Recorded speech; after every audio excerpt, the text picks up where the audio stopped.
오늘 설교의 제목은 순종과 감사라고 하는 것이고요. 본문 말씀은 요한복음 11장 45절로부터 57절까지 되겠습니다. 우리는 지난 주일날 우리 예수님께서 죽은 지 무려 나흘이 된 이러한 나사로를 살린 장면을 서로 묵상을 했습니다. 나사로가 살아나는 과정을 살펴보면 진짜 놀라운 하나님의 은총이었고, 거기에는 순종이라고 하는 것, 그 다음에 감사라고 하는 것이 있다는 것을 알 수가 있습니다. 자, 우리가 39절에 보면 이렇게 나와 있어요. 예수께서 이르시되 돌을 옮겨 놓으라 하시니 그 죽은 자의 누이 마르다가 이르되 주여 죽은 자가 나흘이 되었음에 벌써 냄새가 납니다 라고 이야기를 하는 겁니다. 예수님께서 나사로의 무덤에 오셔서 돌을 옮겨 놓으라고 명령을 하시는 겁니다. 요즘으로 얘기하면 장례식이 다 끝나고 이미 그 시신은 이제 매장을 하고 무덤에 있는데 무덤을 파라는 그러한 말씀입니다. 참 난감한 내용 아닙니까? 나로서도 참 곤란한 이러한 주님의 명령이다라는 생각이 들 수 있을 것 같아요. 그래서 39절에 보면 이 마르다라고 하는 여인이 예수님께 이렇게 얘기했어요. 예수님, 이미 우리의 오라비 나사로 이 오빠가 죽은 지 나흘이 됐어요. 냄새가 아주 지독할 겁니다. 이렇게 얘기를 한 거예요. 그런 거 보면 이 여인도 탐탁하게 생각지 않았던 것 같습니다. 그러나 여러분들 알아야 될 것이, 이 기적을 보려면, 하나님의 역사를 우리가 누리려면 항상 예수님의 말씀에 귀를 기울여야 하는 겁니다. 이해가 안 돼도 하나님의 역사를 믿고 일단 순종하고 나가면 먼 훗날, 아, 이게 하나님의 은혜였구나. 참 이렇게 우리 하나님께서 나에게 은총을 주시려고 그 당시에 이렇게 명령을 하셨구나 하는 것을 깨닫게 된다는 것입니다. 요즘에는 어떤지 모르겠습니다만 저는 그 초등학교 시절 때 국민교육헌장을 무조건 외우게 했습니다. 이게 못 외우면은요, 속된 말로 돼지게 얻어맞았어요. 그래서 맞지 않으려고 국민교육헌장, 제가 볼 때는 A4 용지 빡빡하게 아마 앞뒤 정도 될 것 같아요. 무조건 외웠습니다. 우리는 민족 중흥의 역사적인 사명을 띠고 이 땅에 태어났다.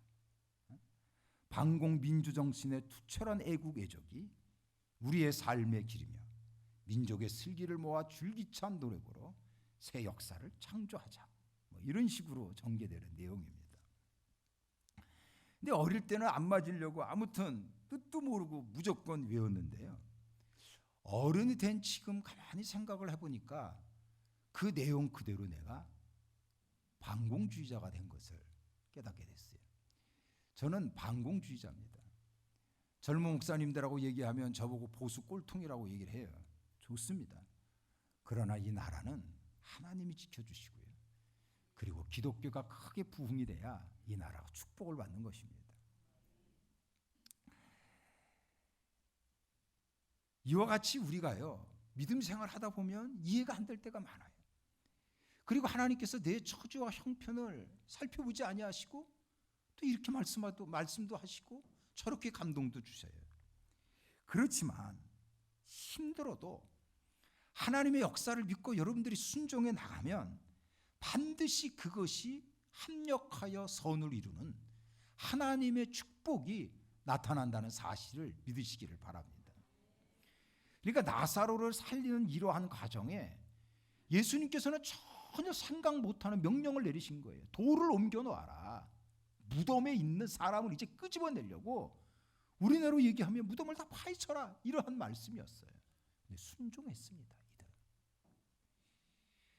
또 하나는 무엇인가 하면은요, 여러분들 41절에 보면 예수님께서 하늘을 우러러보시고 이르시되 아버지여, 내 말을 들으신 것을 감사합니다 라는 감사 기도를 했어요.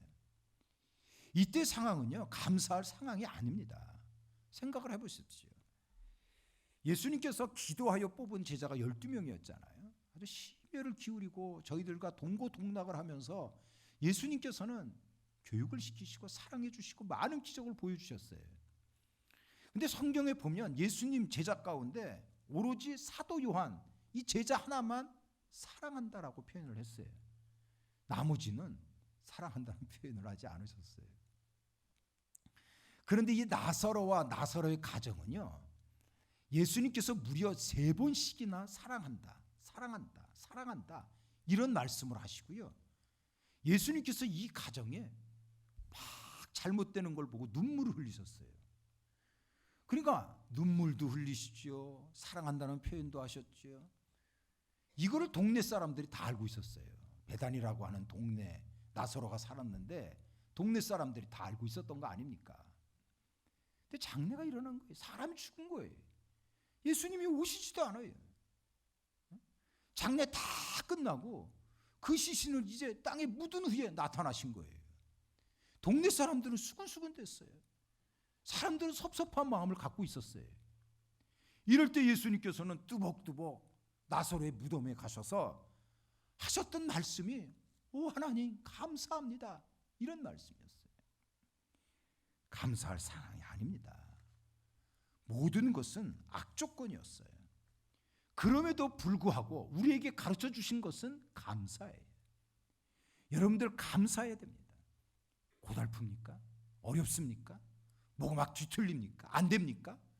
그러면 하나님의 능력을 믿고 여러분들 감사하십시오. 감사는 긍정적인 신앙입니다. 이 긍정적인 신앙은 하늘의 역사를 바라볼 수 있는 거예요. 어떤 사람이 대한민국의 1인당 국민소득 3만 달러를 이끌어가는 비책이 무엇인가? 물론 좋은 정책을 세우고 여러 가지 일들이 있습니다만 그 중에 땡큐, 감사합니다, 축하합니다, 컨글리추레이션 이거라 그래요. 뜻밖이지 않습니까? 이 사람의 논리는 이거예요. 나는 어린 시절에 감사합니다, 고맙습니다 이런 걸 배워본 적이 없다. 맨날 초등학교에 가면 철수야, 영희야, 놀자, 바둑아, 이루와 이런 거 배웠다. 근데 중학교에 갔더니 첫 영어가 감사합니다, 땡큐, I'm sorry, 죄송합니다, 축하합니다 이런 걸 배운 거예요. 그러면서 우리나라의 사람들의 그 의식이 고맙습니다, 미안합니다 이러면서 긍정적인 의식으로 변화되기 시작을 했다. 이러한 긍정적인 사고가 수천 년 내려온 가난의 골을 끊을 수가 있었다. 이러한 논리였어요. 내가 볼 때는요, 그럴듯해요.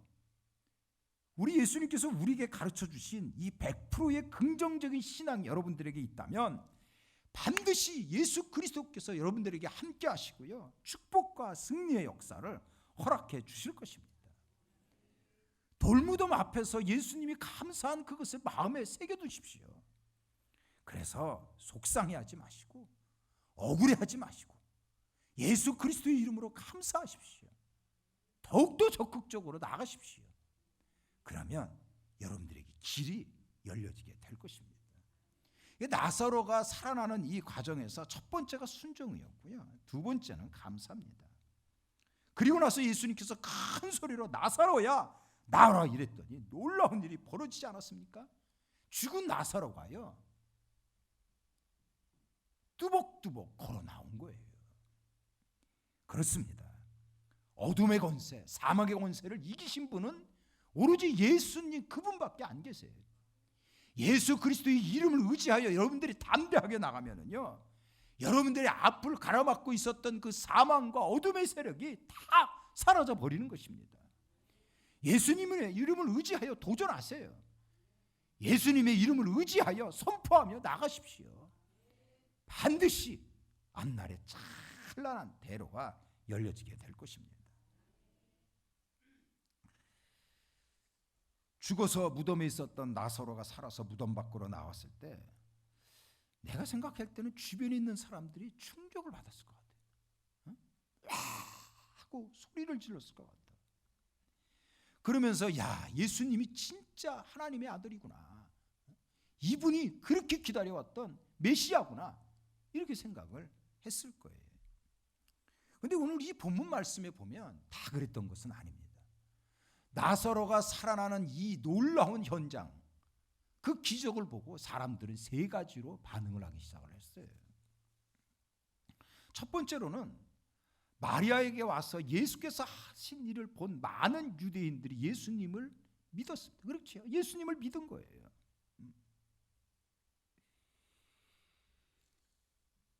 그런데요, 예수님을 믿은 사람만 있는 것이 아니었어요. 참 안타깝게도 46절에 보면 그 중에 어떤 사람은 바리새인에게 가서 예수께서 하신 일을 알렸다. 고자질한 거예요. 그러니까 바리새인들의 비유를 맞출 수밖에 없는 아마 그런 환경이었던 것 같아요. 그래서 바리새인들에게 찾아가서 예수님이 했던 이야기를 이야기하는데, 짐작컨대는 예수님의 그 기적을 다 거두절미하고 그리고 비난하듯이 조롱하듯이 비아냥대면서 이야기를 했던 것 같습니다. 이런 사람들은요, 어떻든 예수님의 기적을 부정할 수 없지만 그렇다고 드러내놓고 믿겠다라고도 말할 수 없는 그러한 환경이에요.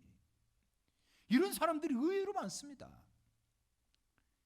그래서 조금 충성을 하려고 하면, 에이, 네가 목사냐, 네가 전도사냐, 네가 장로냐, 적당껏 해. 새털 같는 많은 세상에 그렇게 꼭 믿어야 하냐? 요란스럽게 믿을 필요 없어야. 이렇게 이야기하는 사람도 있습니다. 여러분들 이 그림을 한번 보십시오. 이 그림은요, 지하철을 러시아워 때 출퇴근 시간 때 타는 그 그림이 아니에요. 이 그림이. 저도 한번 학창 시절 때 막 버스에 막 밀리고 그렇게 한 적이 있었는데, 요즘도 지하철에 출퇴근 시간이 이러지 않습니까? 근데 이 사진은 어떤 사진이냐 하면은 어떤 전자제품 업체에서 벌인 럭키팩 행사였어요. 이 럭키팩 행사라고 하는 것은 3만 원을 주고 럭키팩을 사는 겁니다. 그러면 그 안에 상품이 있어요. 1등은 최첨단 노트북이에요. 그러니까 3만 원을 내고 재수가 좋아서 그 안에 노트북이 딱 당첨이 되면 이거야 수지 맞는 거죠. 그래서 이 럭키백 행사에 참여하려고요, 어떤 사람들은 비행기를 타고 참여를 하기도 하고요, 어떤 사람은 완전히 그날 전날 밤에 여기다 침낭을 패고 노숙을 하기도 했어요. 그래가지고 럭키백을 나눠주기 시작을 할 때 쎄치기를 했다 안 했다, 쌍놈의 새끼 개새끼 막 이러면서 막 한쪽에서 막 쌈박질 일어나고 그런 겁니다. 1등 노트북을 받은 사람은 막 남자임에도 불구하고 감격해가지고 막 눈물을 청청청 흘리기도 했다 그래요. 예수님께서 여러분들에게 허락하신 게 뭡니까? 영생이죠. 죽지 않고 영원히 살 수 있는 이 천국의 문을 열어주신 분이 예수님 아니십니까? 그것만 주신 것이 아니고요, 이 땅에서도 풍성한 삶을 살 수 있는 그러한 축복의 사람으로 인쳐주신 거 아닙니까?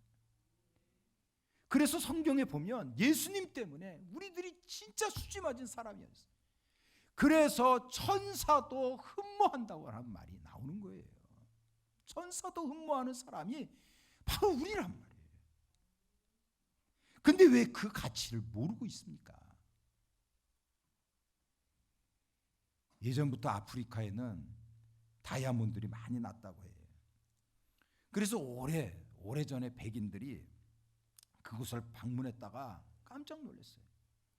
아이들이 동네에 나와가지고서 공기놀이를 하는데 공기하는 그 돌을 보니까 번쩍번쩍 빛나는 다이아몬드예요. 그래서 이 백인이 가가지고 초콜릿도 하나씩 나눠주면서 그 공깃돌을 다이아몬드를 바꾸어 갔다는 겁니다. 가치를 전혀 모르는 사람에게는 다이아몬드 돌과 같은 거지. 예수님을 믿는 것이 얼마나 복되고 얼마나 가치 있는 줄 알아야 하는 겁니다. 예수님이 생명입니다. 예수님께서는 우리에게 생명을 준 거예요. 그러니까 예수 그리스도를 믿는 이거는 적당것이라고 하는 것이 있을 수가 없는 거예요. 눈치 보며 믿는 게 아니라니까요. 신앙이라고 하는 것은 전심전력하는 거예요. 예수님 우리에게 그걸 가르쳐 줬잖아요. 예수님이 십자가 질 때 적당껏 지셨나요? 전심전력하여 진 거 아닙니까? 신앙이라고 하는 것은 전심전력하는 거예요. 또 한 무리는 제사장들이었어요. 자, 47절로부터 48절에 보면 이에 대제사장들과 바리새인들이 공회를 모으고 이르되 이 사람이 많은 표적을 행하니 우리가 어떻게 하겠느냐, 만일 이대로 두면 모든 사람이 그를 믿을 것이다 라고 나와 있는데, 이 내용이 뭐냐 하면은 대제사장과 바리새인들은 예수님이 죽은 나사로를 살린 거 이거 관심도 없어요. 예수님이 하나님의 아들 메시아 이런 것도 관심이 없습니다. 이들은 예수님이 기사와 표적을 많이 행하니까 골치 아픈 거예요. 사람들이 예수님을 막 따르기 시작하니까 자기의 기득권이 뿌리째 흔들리겠다. 그러니까 예수를 죽여야 되겠다. 이렇게 생각을 한 사람들입니다. 그러니까 자기의 권력 유지에만 관심이 있는 거예요. 예수님 구세주 관심 없어. 예수를 통하여 하늘나라 가고 영생을 얻는 거 관심 없어. 내 새끼, 내 가정 이것만 된다. 똑같은 거예요. 여러분들은 이 세 부류 가운데 어느 층에 속합니까? 예수님은 하나님의 아들로 이 땅에 오셔서 나를 구원해 주시고 이것이 나의 삶의 전부이고 내 가정의 주인이고 내 삶의 주인이고 내 가정의 주인이라고 하는 그러한 아름다운 신앙 고백이 여러분들에게 있기를 바랍니다. 이러한 일이 있은 후에 53절에 보니까 예수님을 죽이려고 모의를 합니다. 조직적으로 음모를 꾸미기 시작을 해요. 이럴 때 예수님께서는요, 54절에 보면 그러므로 예수께서 드러나게 다니지 아니하시고 거기를 떠나 빈들 가까운 곳인 예브람이라고 하는 동네에 가서 제자들과 함께 거기에 머무르셨다라고 나와 있어요. 예수님께서는 험악한 분위기에서 한 발 물러나셨습니다. 결코 예수님은 겁먹고 숨은 것이 아니에요. 예수님께서 이 땅에 오신 거는요, 온 인류를 살리기 위한 십자가를 치는 이 중요한 목표가 있기 때문입니다. 예수님은 한갓 대제사장들과 바리새인들과 싸우는 것이 목적이 아니었어요. 십자가를 지심으로 말미암아 온 인류에게 구원의 길을 열어주시고자 하는 분명한 최종적인 목적이 있었기 때문에 한 발 뒤로 물러서는 것입니다. 그렇습니다. 적절할 때 모든 것을 헌신하면 하나님의 뜻이 이루어지는 거예요. 전진해야 할 때 전진하고 한 발 물러설 때 물러설 수 않은 것이 이게 참된 용기입니다. 긍정적인 신앙은 전진만이 아니에요. 긍정적인 신앙이라고 하는 것은 전진할 때 교만하지 않고 후퇴할 때 결코 낙심하지 않는 것, 이게 바로 긍정적인 신앙입니다. 제가 초등학교 졸업한 지가 꽤 오래됐어요. 저는